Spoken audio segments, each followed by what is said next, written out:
Hello guys, আসসালামু আলাইকুম। ঈদ মোবারক। আজকে ছিল ঈদের তৃতীয় দিন। আর আজকে আমরা সপরিবারে যাচ্ছি গাজীপুর আমার মায়ের সাথে ঈদ উত্তর সালাম দিতে। আমরা যাচ্ছি রাহা, রিদি, আপনাদের ভাইয়া, আমি, সাথে আছে আমার ছোট বোন এবং হাফসা সোনা পাখি। আমার বোন দুপুরের বেলা চলে এসেছিল আর আমরা রওনা দিচ্ছি দুপুরের পরপর।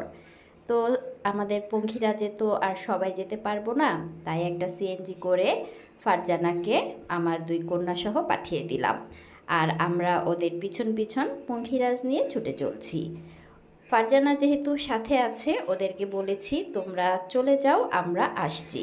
আমরা যখন গাজীপুর যাই কন্যাদেরকে নিয়ে, তখন দেখা যায় আপনাদের ভাইয়া সিএনজির পিছন পিছন থাকে, যেন সিএনজিটা হারিয়ে না যায়। আর আজকে যেহেতু আমার বোন সাথে আছে, সেই ভয় নেই, কারণ আমার বোন চেনে। তো বলেছি যদিও সিএনজি আর বাইক দুইটা আলাদা হয়ে যায়, তোমরা আমাদের জন্য অপেক্ষা করো না, তোমরা চলে যেও। তো তারা তাদের মতো যাচ্ছে, যদিও এখন পর্যন্ত আমরা একসাথেই আছি, সিএনজি সামনে, আমরা পিছনে।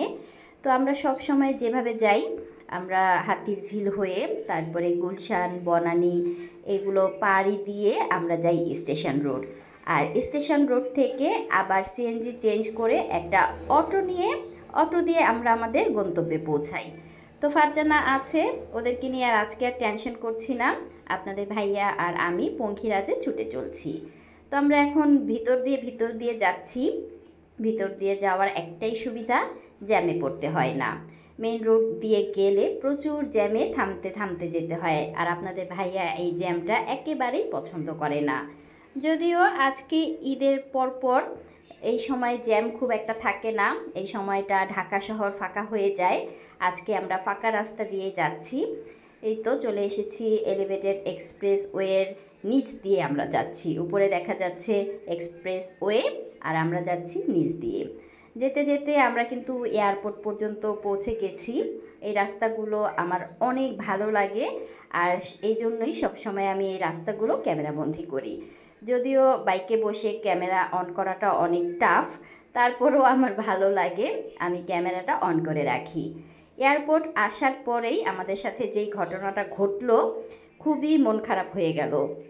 আমরা এখানে আসার পরে শুরু হলো মুষলধারে বৃষ্টি।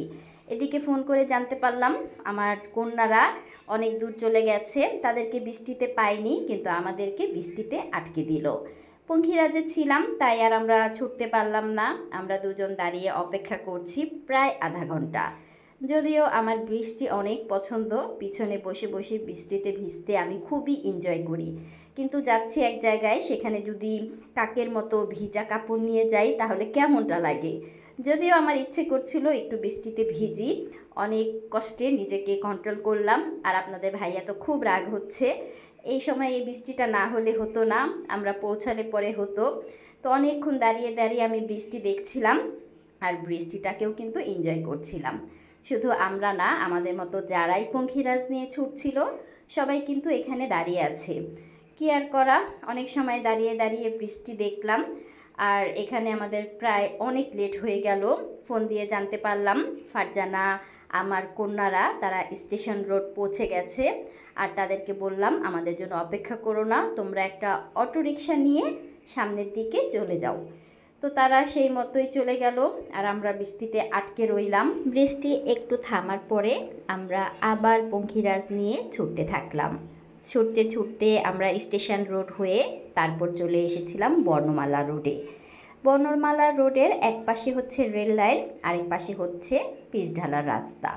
আর এই রাস্তা বলেন আর রেল লাইনটা বলেন, দুটাই কিন্তু অসম্ভব সুন্দর। এখানে আসলে ছোট্ট একটা ফুডকোর্ট আছে, আর রোডের পাশে অনেক ফুডকোর্ট, গুণে শেষ করা যাবে না। আমার মনে হয় পুরো রাস্তাটা জুড়েই শুধু ফুডকোর্ট। তো আমার এই জায়গাগুলো ভালো লাগে, যদিও বৃষ্টিতে ভিজে আমার মাথার চুল একদম চুপচুপা হয়ে আছে, বাতাসে শাড়ি শুকিয়ে গেছে, চুলটা এখনও ভিজা আছে। তো এই সময় আপনাদের ভাইয়া বলল, নামো রেল লাইনে, এই জায়গাটা তো তোমার অনেক পছন্দ। যদিও এখন রোদ বৃষ্টি কিছুই নেই, কিন্তু অসম্ভব গরম ছিল। গরমের মধ্যে রেল লাইনের কিন্তু এই পাথরগুলো থেকে আরও বেশি তাপ বের হয়। এখানে দাঁড়িয়েও খুব গরমে অস্থির হয়ে যাচ্ছিলাম। তারপরও একটু রেল লাইনে দাঁড়িয়ে আমরা দুইজন ছবি তুললাম, ভিডিও করলাম। তারপরে আবার ছুটছি আমাদের গন্তব্যে। এই রাস্তাটা অনেকটাই আমরা চলে এসেছি। এই রাস্তাটা হচ্ছে গাজীপুর ফরেস্টের কাছে। ফরেস্টের কাছের রাস্তাগুলো কিন্তু ভীষণ সুন্দর। দুই পাশে হচ্ছে গজারি বন আর মাঝখানে হচ্ছে পিচ ঢালার রাস্তা। আগে তো আমি সব সময় এই রাস্তাটা ভিডিও করতাম, এখন মাঝে মাঝে করি, মাঝে মাঝে করি না। এই যে ফরেস্টের কাছ দিয়ে যাচ্ছি। রাস্তা থেকে কিন্তু আমাদের জায়গাগুলো অনেক উঁচু। গাজীপুরটা কিন্তু অনেক উঁচু একটা এলাকা। আমরা বৃষ্টিতে ভিজে আসলাম এয়ারপোর্টে, কিন্তু এই এলাকায় এসে দেখি বৃষ্টির কোনো নামগন্ধ নেই। এত গরম, গরমে আমরা অস্থির হয়ে যাচ্ছিলাম। তো এই যে যেতে যেতে আপনাদের সাথে আমি রাস্তাটাও কিন্তু শেয়ার করছি, যেহেতু আমার ভালো লাগার একটা রাস্তা, তাই আমার ভালো লাগাটা আপনাদের সাথে শেয়ার করতে পেরে আমার ভালো লাগাটা আরও দ্বিগুণ হয়ে যায়। ফরেস্ট পার হওয়ার পরে কিন্তু এই এলাকায় অনেক ফুড কোর্ট। এক পাশে হচ্ছে রেল লাইন, আরেক পাশে পুরো রাস্তা জুড়ে ফুড কোর্ট। আমি মনে হয় গুণে শেষ করতে পারবো না, এত ফুড কোর্ট। সন্ধ্যার পরে আসলে দেখা যায় কি যে ভালো লাগে, লাইটিংয়ে যেন চোখ ঝলমল করে। তো এই ফাউকালে আসলে বিকেলবেলা দেখা যায় এত মানুষ, যেখানে ফুড কোর্টের ভিতরে বসার জন্য জায়গা পাওয়া যায় না। আগে হাতে গোনা একটা দুইটা ছিল, আর এখন এত হয়েছে যে তারপরও জায়গা নাই। যাই হোক, ফুড কোর্টগুলো দেখলাম আর আমি আমার গন্তব্যে যাচ্ছি। মায়ের সাথে দেখা করতে এসেছি।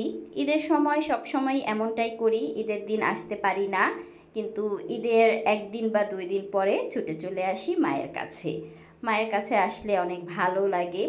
এমনিতে দেখা যায় হুটহাট করে আমরা দুজন চলে আসি, তবে কন্যাদেরকে নিয়ে সবসময় আসা হয় না।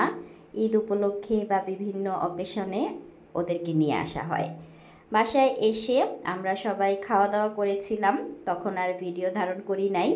এরপরে সন্ধ্যার দিকে আমরা চলে এসেছিলাম আমার ছোট ভাইয়ের গ্যারেজে। আমার ছোট ভাইয়ের গ্যারেজটা হলো জয়দেবপুর বাস স্টেশনের কাছাকাছি, মানে তিতাস গ্যাসটা যেখানে তার অপোজিটে। তো আমরা সবাই মিলে চলে এলাম ভাইয়ের গ্যারেজে আড্ডা দিতে। তো ভাই আমাদের সবাইকে নিয়ে দোকানে চা খাওয়ালো, বাচ্চারা চিপস খেলো, যার যার পছন্দের খাবার নিল। আর আমার এই যে হাসের ছাও কি খুশি, সে যাওয়ার সময় মামার একটা গাড়ি নিয়ে যাবে। আমার ভাইয়ের গ্যারেজে কিছু গাড়ি ছিল, তার নিজের এবং কিছু অন্যের। তো পিকআপটা আমার ভাইয়ের, সব বাচ্চারা পিকআপে উঠে বসে আছে, কিন্তু আমার হাসের ছাও পিকআপে উঠবে না। সে বড় একটা মাইক্রো পছন্দ করেছে, সেটা সে নিয়ে যাবে, মামার গাড়িটা সে বাসায় নিয়ে যাবে। আমরা সবাই এই পিকআপে করে কিন্তু ঘুরতে বের হব, তারই প্রিপারেশন চলছে। মাইক্রো ছিল, প্রাইভেট কার ছিল, আর এই গাড়িগুলোর মধ্যে তো এত মানুষ ধরবে না, যেহেতু আমরা লোকজন ছিলাম 12 জন। তো সবাই মিলে আমরা মন স্থির করলাম এই পিকআপে করেই ঘুরতে যাব। আর ঘুরতে যাওয়ার আগে সবাই একটু খানাপিনা করছি। একটা ছোট্ট দোকানে এসেছি চা খেতে। তো এখানে আমি, আপনাদের ভাইয়া, ফারজানা আর বাচ্চা কাচ্চা এরা চা খাচ্ছে। সুমি চা পছন্দ করে না, সে নাকি দুধ চা খেলে কালো হয়ে যাবে, সে চা খাচ্ছে না, তার পছন্দের মতো খাবার খাচ্ছে। তো কেউ চা খাচ্ছে, কেউ চিপস খাচ্ছে, কেউ জুস খাচ্ছে। আমাদের হাসের ছাও কিন্তু একটা জুস খাচ্ছে, চকলেটও সাথে আছে। তো এই যে এই দোকানে ছিল একজন ভদ্র মহিলা, তিনি আমাদেরকে গরুর দুধের চা বানিয়ে দিচ্ছে, আর আমরা গরমে অস্থির হয়ে অপেক্ষা করছি চা খাওয়ার জন্য। চা বানানো হলে মন কাপগুলো নিয়ে সবাইকে দিল, এক এক করে সবাই চা হাতে নিয়ে এখন গরম দুধের চা খাচ্ছি গরমে বসে বসে। চাটা অনেক মজার ছিল। এই চায়ের দোকানটা ছিল আমার ভাইয়ের গ্যারেজের অপোজিটে। তো এই গ্যারেজের যারাই আসে গেস্ট, সবার জন্য এই দোকান থেকেই চা নিয়ে যাওয়া হয়। আর আমরা যেহেতু লোকজন বেশি ছিলাম, হাতে হাতে করে কয় কাপ চা নেওয়া যাবে, যেহেতু রাস্তাও পার হতে হবে, এটা আবার বড় রাস্তা। তাই সবাই মিলে এসে দোকানে বসেই আমরা চা খাচ্ছিলাম। চা খাওয়া শেষ হলে বাচ্চারা বায়না করলো আইসক্রিম খাবে। আইসক্রিমের দোকানটা আবার রাস্তার ওই পারে। তো সবাই মিলে আবার আমরা চলে গেলাম আইসক্রিমের দোকানে। ওখানে যে সবার পছন্দের মতো আইসক্রিম খাচ্ছে, কেউ কোন, কেউ চকবা, কেউ কুলফি, কেউ মালাই। আমার আবার অরেঞ্জ ফ্লেভারের আইসক্রিমটা ভালো লাগে, লেমন বা অরেঞ্জ। আমি খেয়েছিলাম অরেঞ্জ ফ্লেভারের একটা আইসক্রিম, আর বাচ্চারা নিয়েছিল চকবার টাইপেরই বেশি এবং কোন আইসক্রিম। আপনাদের ভাইয়া খাচ্ছে না, সে খাবে না। তো আমার ভাই সবাইকে আইসক্রিম খাওয়ালো। এরপরে আবার সবাই মিলে চলে এলাম ভাইয়ের গ্যারেজে। গ্যারেজটা তো কাছেই, বেশি দূরে না। এখন বাসায় যাব, আর যাওয়ার আগে সবাই মিলে একটু সারা এলাকা ঘুরবো ফিরবো। পিক আপে সবাই উঠলাম, কিন্তু আমার হাঁসের ছাও ভয় পাচ্ছে।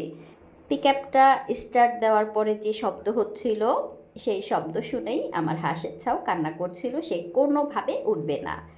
তো ফারজানাও উঠলো না। ফারজানা আর আমাদের হাঁসের ছাও এরা দুজন সামনে বসলো রনির সাথে, আর গাড়ি কিন্তু আমাদের রনি চালিয়ে নিয়ে যাবে। তো আমরা সবাই, আপনাদের ভাইয়া, আমরা সবাই মিলে উঠলাম এই পিক আপে। আমি যখন গাজীপুর আসি আমার সাথে কিন্তু মোটামুটি সবাই আসে। যাওয়ার সময় ছোট বোন আমার সাথেই এসেছে, আর আমার খালাতো বোন সে এসেছে মিরপুর থেকে, তার মেয়ে সাবা আর তার ভাইয়ের মেয়ে তুহা, এই দুজনকে নিয়ে। আর এখানে তো আরও মানুষজন আছেই। যখন এখানে আসি তখন সবাই মিলে একটা চাঁদের হাট বসে, এই যেন এক মিলন মেলা। এই মেলার মধ্যে সবাই মিলে অনেক আনন্দ উল্লাস করি, হইচই করি।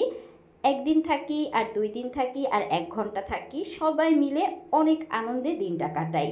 আর যাওয়ার সময় কিন্তু খুবই কষ্ট লাগে, এত আনন্দ উল্লাস ছেড়ে যেতে মন চায় না, কিন্তু যেতে তো হবে আপন ঠিকানায়। তো আমরা গাড়ি ছেড়ে দিলাম, আপনাদের ভাইয়াও উঠলো, সবাই মিলে উঠলাম। আর যাওয়ার পথে আমরা আবার আমার ভাইয়ের মেয়ে রুষাকে নিব রাস্তা থেকে। ওকে আগেই ফোন দেওয়া হয়েছিল, ও যেন রাস্তায় অপেক্ষা করে। রাস্তার মাঝখান থেকে ওকে উঠিয়ে নিয়েছিলাম। সবাই মিলে সারা এলাকা ঘুরলাম। বাচ্চারা যে কি আনন্দ করছিল, সবাই গান গাচ্ছিল। যদিও রাস্তাঘাট অন্ধকার ছিল, মানুষজন খুব একটা ছিল না। আমরা সবাই এনজয় করতে করতে সারা এলাকা ঘুরতে ঘুরতে তারপরে গিয়েছিলাম বাসায়। আর এদিকে আমার মা আর মেজো বোন 2 জন আছে বাসায়, তারা রান্না বান্না করছে। যেহেতু এত মেহমান এসেছে, মেহমানদের জন্য তো খানা পিনার আয়োজন করতেই হয়। মায়ের বাড়িতে আমি এসেছিলাম, আমাদের সাথে এত মেহমান ছিল যে আমাদের বাসায় টোটালি 20 জনের মতো লোকজন ছিল। এই 20 জন মানুষের জন্য তো রান্নাবান্নার আয়োজন করতেই হয়, এজন্য আমার মেজো বোন আসতে পারেনি। তো আমরা আজকে সবাই মিলে প্ল্যান করছি আগামীকাল এই পিক আপ দিয়েই সবাই ঘুরতে যাব। গাড়িতে গেলে বা মাইক্রোতে গেলে বা প্রাইভেট কারে গেলে এত মানুষ একসাথে যাওয়া যায় না, তখন দেখা যায় ভেঙে ভেঙে যাওয়া লাগে, আর তখন কিন্তু এই মজাটা পাওয়া যায় না। তাই আজকে সবাই মিলে ডিসিশন নিলাম কালকে এই পিক আপে করেই ঘুরতে যাব। ঘোরাফেরা শেষ করে বাসায় এলাম, মা আর বোন রান্না করেছে, সবাই মিলে খাওয়া দাওয়া করলাম। আর আগামীকাল যে ঘুরতে যাব সেই ব্লগটা কিন্তু আপনাদের সাথে আগামীকাল নিয়ে আসব। সবাই মিলে পিক আপে করে কোথায় ঘুরতে গিয়েছিলাম আর কেমন করে আনন্দ উল্লাস করে সময়গুলো পার করলাম। আজ তাহলে এখানেই বিদায় নিচ্ছি, সবাই ভালো থাকবেন, আল্লাহ হাফেজ।